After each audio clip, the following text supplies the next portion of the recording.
since we are on the topic of understanding the Malay community or maybe the Malay voters, in the last election, the 2013 general election, the Prime Minister actually said that there's a Chinese tsunami.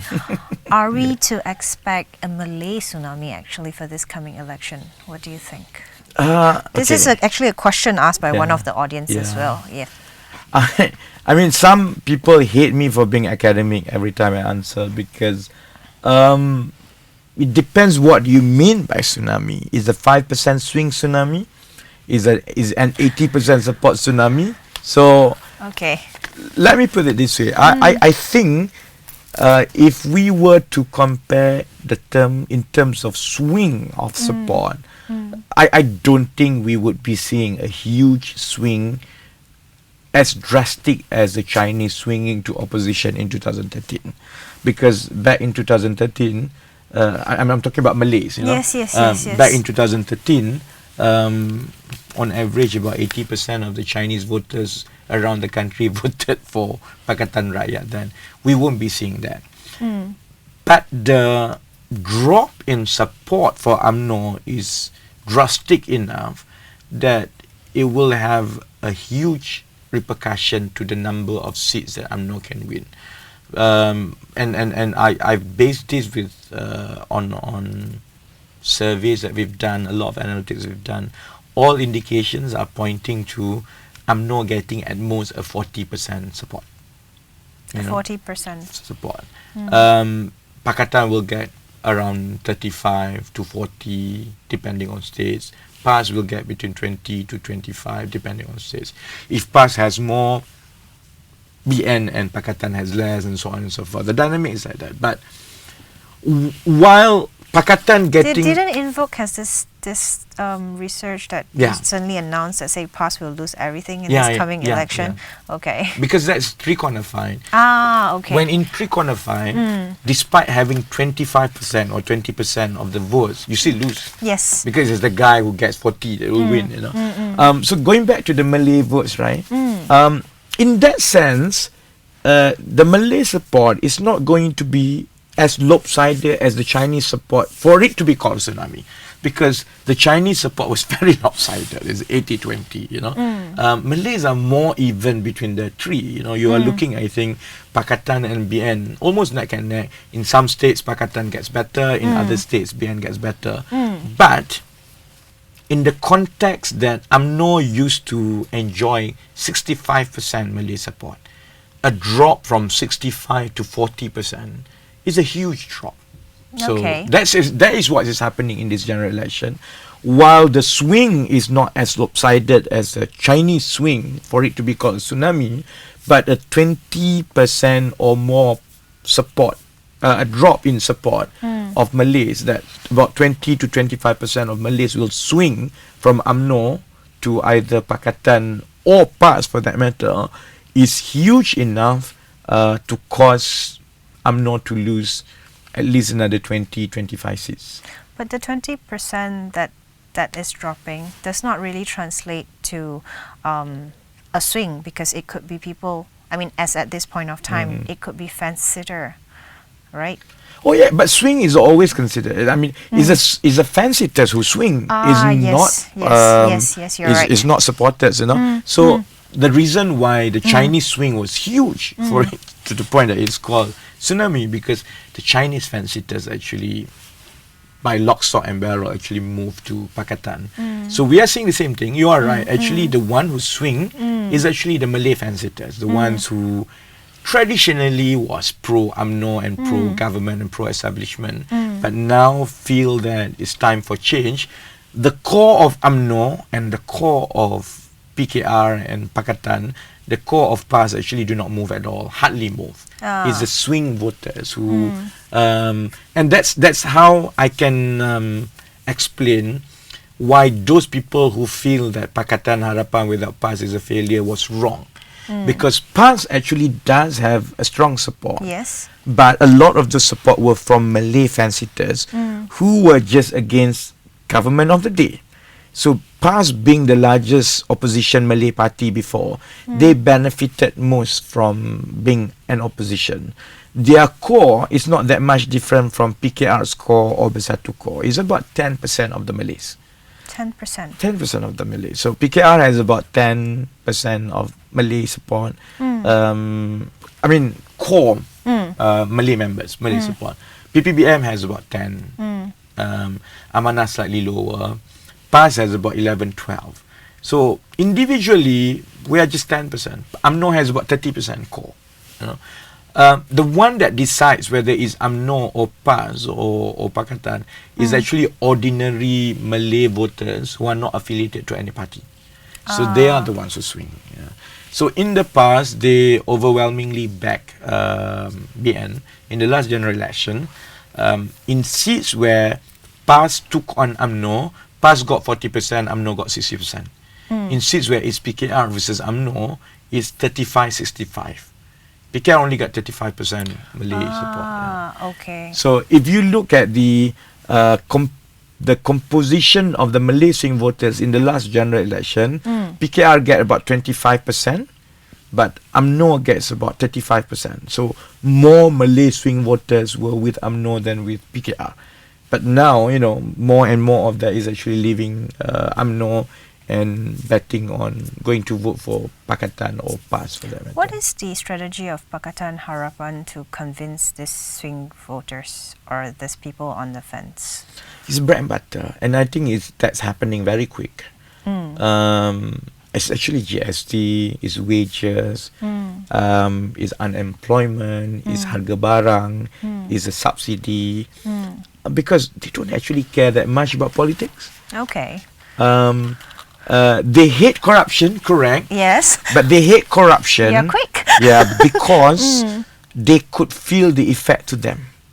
It's not because they hate corruption as an issue of governance. It's quite two different things. Do you think they could relate it, that whatever that they are feeling the pain of the rising living cost is due to corruption? Yeah, Do you think they can relate that? And Dr. Sri Najib helped a lot because of the GST. With a stroke of a pen, you know, when GST was implemented. Before GST, the number of Malays who pay tax, I think, is quite low in the country. I mean, it's only 12% of the workforce actually paid tax, and I think the percentage of Malays out of the 12% was even lower. You know, so before GST, I don't think Malay public really understand the concept of taxpayers' money, because that it's not my money. I mean, government can do whatever they like. It's only after GST that they understand every single cent that government spends is their money, and therefore, with the rising cost of living because of subsidy cuts, government expenditure being cut and so on, they felt that they had to pay for government, but the money was lost somewhere. So they could relate directly what happens with 1MDB, with the scandals, with GST, and with how they are suffering economically now. So, you know, when we look at Pakatan Harapan and Pakatan Rakyat, I think each political party in the alliance played a role. So, would it be, I mean, do you think that it's fair to say that Bersatu played the role that PAS has played before in the alliance? Not really.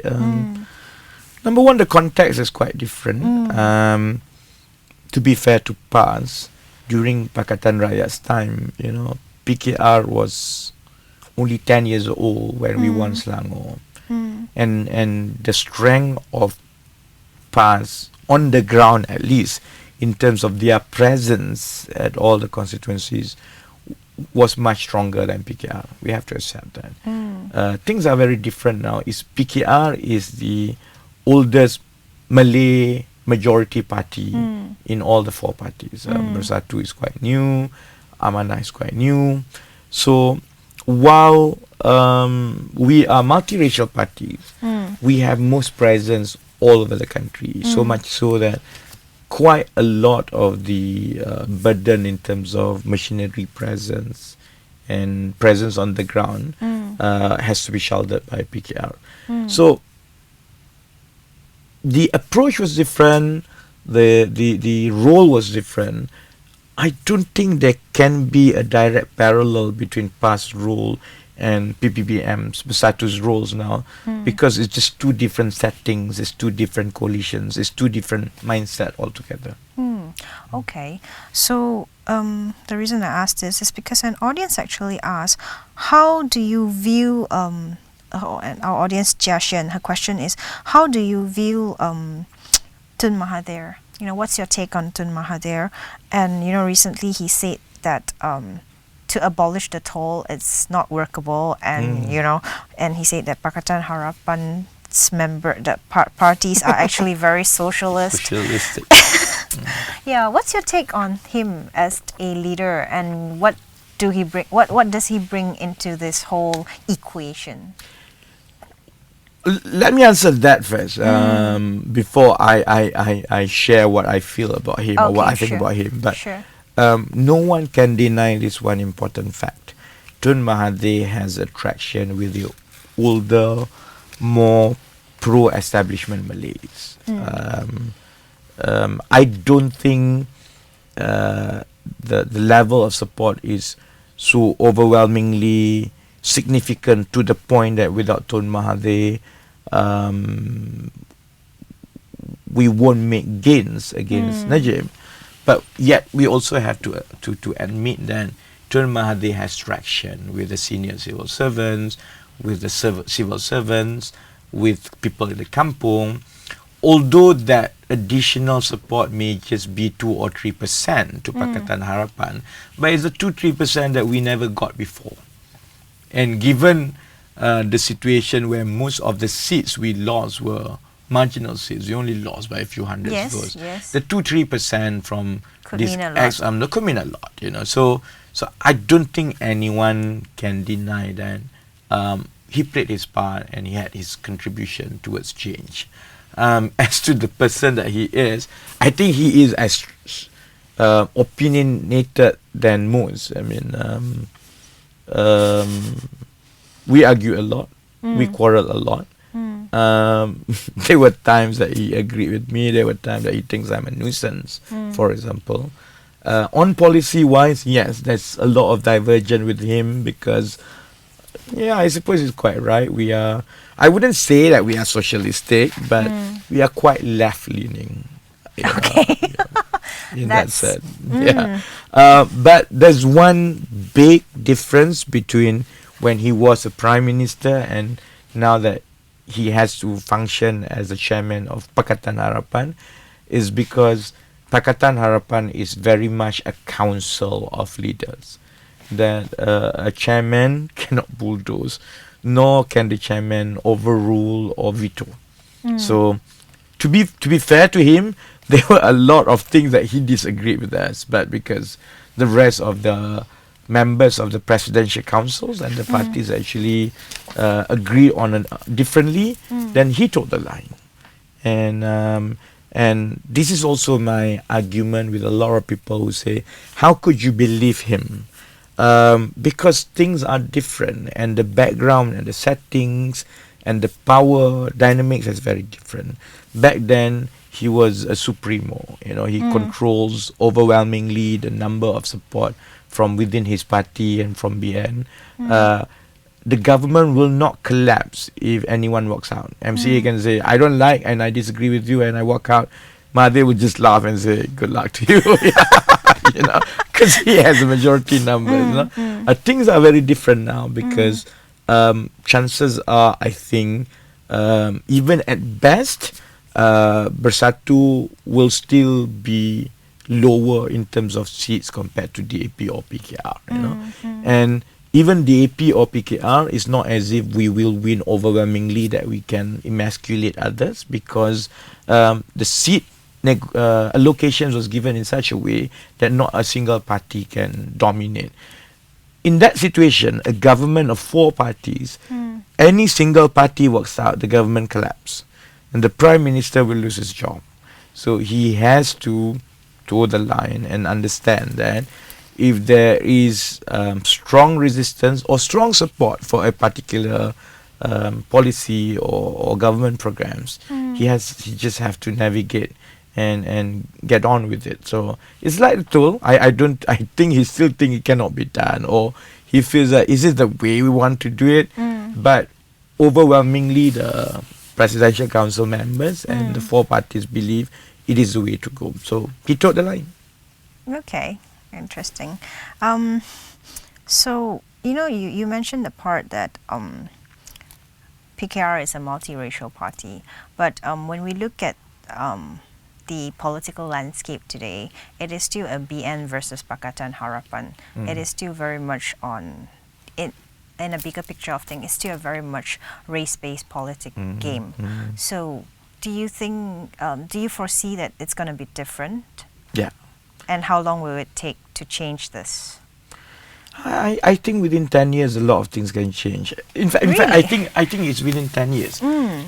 I don't think it's because of politics or because of parties. It's just a natural progression of any society due to urbanization and widespread of information. More and more people, more and more places in Malaysia will feel the effect of urbanization. The moment urbanization reach you, then all the issue of bread and butter, I mean the salaries, wages, public transport will become quite dominant in terms of political discourse. So the political discourse will move away from you are Chinese, I'm a Malay, I'm going to kill you, things like that. It will move more towards can you run the school better? Can you get our wages better? What are job opportunities you are creating for us? And that's quite I wouldn't say it's completely detached from race politics, but very much issue centric. But it's very issue centric, and when it's issue centric, then the public will judge politicians by way you manage the issue, by your ingenuity in addressing a problem. It doesn't really matter that you're Chinese or Indian or Malay, but it's how you solve the problem for them. So I think within 10 years, with the rapid urbanization and economic growth, hopefully, and with the spread of information, no politicians can survive by being Jamal anymore. I mean, you can, but you can be a clown every now and then, but people don't really take you seriously. If you want to become serious politicians, you have to move away from racial politics, religious politics too much. I'm not saying that you completely abandon it, because even in the Europe and US, every now and then immigration. They have smarter Jamal. Yeah, they have. They have much decent looking Jamal. Yes. But people will put more emphasis and more weight on your ability as a administrator rather than your ability as a religious or racial preacher. Okay. I promise this is going to be the last one or two question. Time and again, you have mentioned, or you have written, or you have actually advocate that Datuk Sri Anwar Ibrahim is the Prime Minister candidate that can unite all Malaysians. Why do you think so? I was besides him for most part of the last 10 years. He had his weaknesses. Sometimes he made mistakes. But there's one thing that I think is really, really genuine about. He's really genuine about poor people. I mean, that's him. It's not about Chinese. It's not about poor Indian formally. It's just poor people generally. I mean, he has this attachment to underdogs. I think we will be able to overcome these racial divides once and for all, once society accepts the compassion that you have to give for people in needs regardless of their race or color. That means that when our society can compassionately accept that you have to give scholarship to a poor Malay with 7 A's from a poor kampung compared to a Chinese who gets 10 A's from a rich family, that's compassion. Or the other way around, you don't give a scholarship to 10A from a a rich Malay family in KL, you give to an 8 A's from a poor Indian or from Chinese. Once we accept that, I think, then society can move on and believe that we are genuine in our compassion for each other. Now, you need a person who can embody that compassion for the poor, for the needies. And I don't see any other person but Anwar Ibrahim. You can fault him for all the other things, but not when he, when he preach about that. So, I don't think it's easy to unite Malaysians of all races on the basis of economic growth or on the basis of a vision. Is on the basis of compassion, and you need someone who is really, really compassionate about it. And for all his whatever he is, that is his strongest points. When, in my opinion, when compared to all the other leaders, he is genuinely concerned about poor people. But you see, right, what's going on now, it's a lot of young voters are facing, like, they are all the same old faces. Yeah. It's either Najib, Anwar Ibrahim, or Mahathir.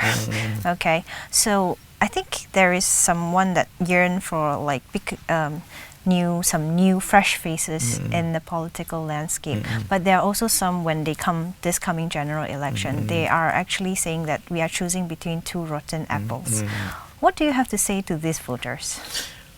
Well, if that was the thinking of people in South Africa, they wouldn't have accepted Mandela. Okay. You see, Mandela was demonized and painted as rebels, as problem makers. By the time he left prison, I think he was already in 70s. I think he was in 70s, late 60s, 70s. For the good part of the 30 years before he left prison, you either love him or you hate him in South Africa. But a nation so divided and so wounded sometimes needs someone so old to bring everyone together. That's why if you see the period where South Africans healed, they were all led by really, really old people. You have Mandela, you have Desmond Tutu, and a few other people. My point is this, I don't think people should make judgment based on age, based on race, based on color. I think they should be judged for the job they are given. Okay. There are people like me, I think, can do certain things better than other people. You ask me to cake, I can cake better than other people. But the wisdom and the compassion at the time when I think you need to bring together, especially if there is a change of government, you need compassion not to persecute. You need the compassion not to wield your vengeance. And likewise, Tun Mahathir is there for a specific reason, which is to bring back the ultra Malays and the Malays who were previously very anti-opposition to come on board on this. Given their age, I don't think they want to stay long in politics. Even Dato Sri Anwar Ibrahim. Dato Sri is 71, 72. Yeah, that's true. I don't think he wants to stay beyond 80. Even that is very old, 80. So I think Mahathir is 93, Yeah, I know. He redefines age in this country. So, and because of that, I think if we have to wait another 5 to 7 years of transition, I think the younger generation should be quite grateful to them, because the mantle of leadership that will be passed to the younger ones is something that is whole and good and that has been healed, rather than, for example, we inherit a very divided society now, and we have to heal it ourselves, because I think it's beyond a lot of us. I know people compare with Macron, with Trudeau, but this is Malaysia. This is not Canada, for God's sake. We just want better looking leaders. So yeah, I think I think we should give them the credit, and it's the stage of our nationhood when I think grandfathers and granduncles actually can bring together people of various backgrounds and inclinations and races together. Then I think the younger ones can take over, rather than the younger ones trying to take over now and try to basically battle both things. You have to put together a fractured society, and at the same time we want to fix economy, fix administratively, and so on. I think they are in a better position to heal society compared to us. Okay. It has been one and a half hour. I can go think. on for another 5. Okay, maybe but I'm gonna let you go. But with this last question, this audience, his name is Louis Ng. He actually asked if your appeal. I mean, I think this is in the case where your appeal is being dismissed, and you have to, serve your sentence for 30 months. Do you plan to continue with your political career, or you have other plans? I never plan more than 1 or 2 years ahead. Yeah. Many things change. I mean, I know it's cliche, but I always tell people. I mean, John Lennon used to tell, life is what happens to you while you're busy making other plans. We make plans, but usually it doesn't work. So I grew up having a very short attention span of my life. I don't plan beyond 2 years. That's why when people ask that question, it's actually quite difficult, because I do not know, or I cannot foretell how prison changed me. I've never been to prison. I can prepare myself as much as possible, but the years, 30 months of solitude in prison, you can never tell how I end up there. I mean, I may be angry, I may be sad, I may find a better way to make money in prison. I don't know. Okay. So because of that, I think it's very premature to say whether I come to politics or not. I know myself enough that my heart is not necessarily in politics. I know that I'm the type who can actually decide to do one thing and focus on that one thing and be very happy about it, no matter what the world tells me. I can decide to open a restaurant and be an extremely happy restaurateur. And I never look back and say that what a waste. I left Petronas. And people say, if you had stayed, you should have. I never regret. I mean, I enjoy every single moment of moving on, because every new thing I do is a new adventure. So with that in mind, it's very dangerous for me to rule out not coming back to politics, or to preclude that I will do A, B, C. I think if I go to prison, I will go with open mind and see how it brings me after that. It's quite difficult, because I don't plan to be in politics. Life brought me here, so planning 30 months ahead is just too much. Yeah, it's too much for me. It's too much for you. Yeah. Okay. All right. I think this is a good place to stop our discussion today. Thank you, YB. Thank you. Whatever that you do, good luck. And yes. I wanted to say I needed miracles, but that's fine. Well, yeah. Any miracle, maybe some miracle. Good luck. Thank you. Thank you very much. 各位观众，谢谢你们今天晚上的收看。希望各位刚才就是从这个YB Rafizi Ramli 的这个谈话当中呢，会更清晰的了解，或者是得到更多的资讯。在来届的大选呢，我们可以做出更明智的选择。接下来呢，百格还会为大家送上呢更多政治人物或者是候选人的访谈，所以请留意百格，留意更多精彩的 On the Hot Seat。当然，也欢迎你在我们的脸书为我们就是建议您想要我们邀请的这一些政治人物或者候选人。晚安，我们再会。